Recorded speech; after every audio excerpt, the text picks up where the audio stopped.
It's finally about that time that I've actually made a Brian Moser tier list video. Now, a lot of you guys have been asking me, dude, you always cover Dexter. Why not do Brian Moser, his literal brother? And you're right, I should have made a video sooner to milk Dexter even further. So today we are milking Dexter even further. So in this video, which serial killers can survive Brian Moser? And without further ado, let's just get straight into this. So coming in at the top tier is They'd Kill Brian Moser. Pretty self-explanatory. Honorable battle, which means it'll be a pretty close fight, like Anakin versus Obi-Wan type of fight, but in the end, Brian Moser will win. And it'll take some time, which means it'll be a couple episode kill for Brian to kill them. And in the back of the ice truck is a one episode easy peasy GG. And now coming in first, we have Joe Goldberg. Now season 5 actually just came out a couple days ago, or a week ago as I'm recording this right now, and honestly they completely nerfed Joe Goldberg in season 5. Like, this guy literally got baited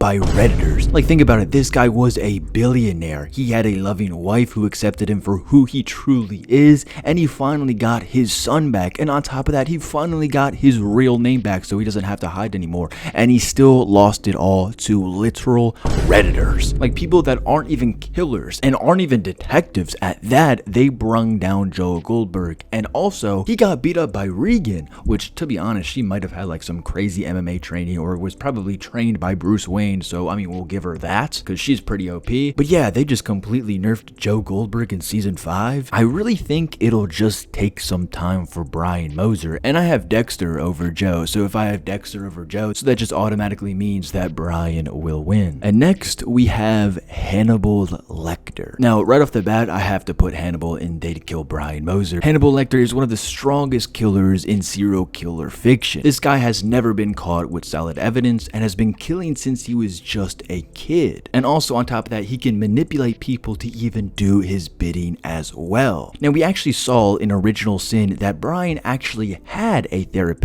Well, he did inevitably kill his therapist, but just imagine if Hannibal was Brian Moser's therapist. That would have took a turn into left field real quick. And this time, it wouldn't have been the therapist who dies. It would be the complete other way around. And honestly, Hannibal probably wouldn't even kill Brian. He would probably manipulate Brian into killing just for his pure entertainment. And if things ever get out of hand, he'll end up on his plate. And next, we have David McCall. Now this is Joe Goldberg's father. Now I don't mean in the literal sense that he's Joe Goldberg's father. I mean in the sense that he's been doing the stuff that Joe's been doing way before he even did it. So David McCall isn't a careful killer whatsoever. He's kind of exactly like Patrick Bateman in a way of killing. Like, he charges in head first. He thinks that his power and intimidation will always make him win in every single circumstance. And since we're talking about Brian Moser, I mean, I feel like he could definitely beat him in a hand-to-hand fight, no doubt. I'd feel like Brian would stay hidden, stalk from the shadows, and wait for the perfect time to pick him up in the ice truck. And in a cat and mouse game against Brian Moser, I feel like David would just crumble under pressure, and he gets in the back of the ice truck immediately, like a one episode kill. And next we have Patrick Bateman. So Bateman kind of falls under the same exact category as David. Bateman has just somewhat more of a little bit of sense to him, even though he's way more psychotic, and he does outright kill people. But the thing is, he does have wealth, and he kind of understands what he's doing at some times. Like the scene with Paul Allen when he laid newspaper down on the floor and then put on a raincoat. He's somewhat of an intelligent killer when he wants to, but inevitably Brian Moser will just completely crumble this man, and really Patrick Bateman has no chance against Brian Moser. And next we have Dexter Morgan, the moment that you've all been waiting for. Who would win, Dexter or Brian? And you guys are probably saying, actually we already saw who would win in season 1 when Dexter actually killed Brian. But I'm not gonna lie, if things played differently and Brian didn't have this insane emotional attachment to Dexter, Brian would have killed Dexter years ago.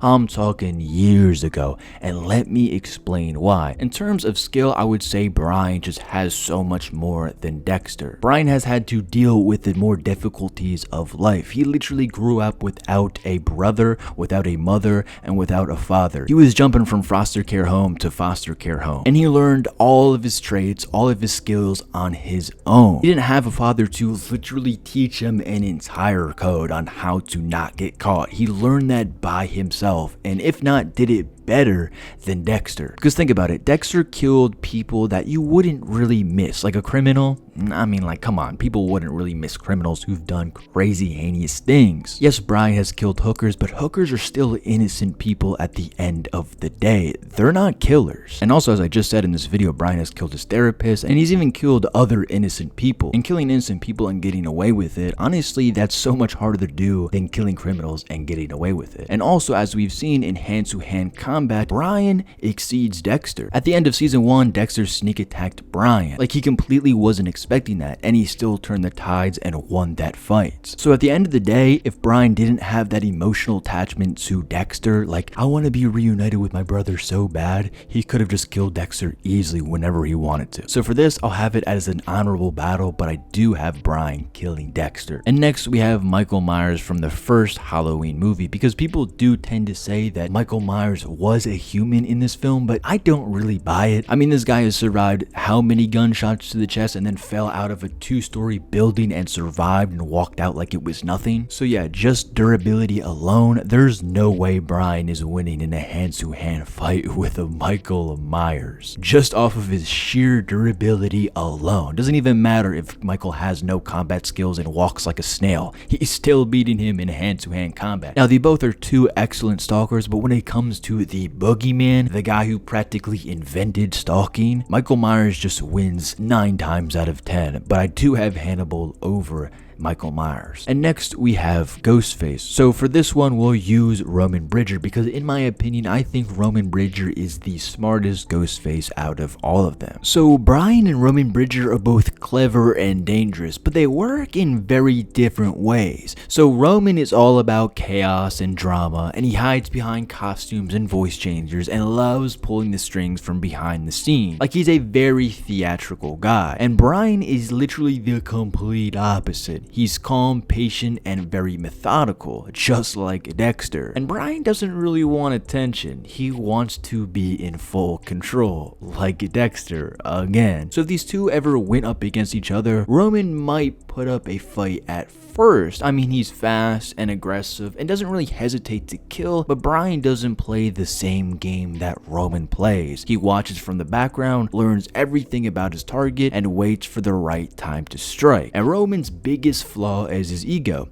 He's emotional and wants credit for everything that he does, and that kind of thinking makes him very sloppy. So sooner or later, Roman would slip up like he does in the movie, and Brian would 100% be just one step ahead. Now, for this one, I don't think I would put it in honorable battle, but do I put Roman Bridger over Joe Goldberg season 5? But for this, I would put Roman Bridger below Joe Goldberg, but we're talking about season 5 Joe Goldberg, so honestly, I'm not gonna lie, I do have Roman Bridger over season 5 Joe Goldberg. I'm not gonna lie, if I'm being honest. And next, we have Arthur Mitchell. Now, right off the bat, I would have to put him in honorable battle, but I would put him below Dexter Morgan. Now, as you already know, in season 4, Dexter already infiltrated Trinity's life. Like, he became close quote-unquote friends with Arthur while simultaneously trying to kill him at the same exact time. Now, that is some really good stalking, but that's something that Brian Moser could do as well, if not better, because Brian Moser has more charm, he's not socially awkward, but I would say this, he doesn't have the resources that Dexter has. Like, he doesn't have police records, and he doesn't work for Miami Metro Police Department, and he doesn't have Frank Lundy's, whole entire file on him. So yeah, he would have to work a little bit harder than Dexter, but in the end, if Dexter can get Trinity, then Brian can get Trinity. And the thing is, Brian has really nothing to lose except Dexter, and Dexter can hold his own against Arthur, as we've already seen. So Trinity couldn't really pull a Rita on Brian because he has nobody except Dexter, and as I already said, Dexter can hold his own. So yeah, it would be an honorable battle, but I have Brian killing Trinity 110%. And oh my god, we have a duplicate of David McCall, so oops. And Jeffrey Dahmer, yeah, there's really no debate in this whatsoever. He's in the back of the ice truck.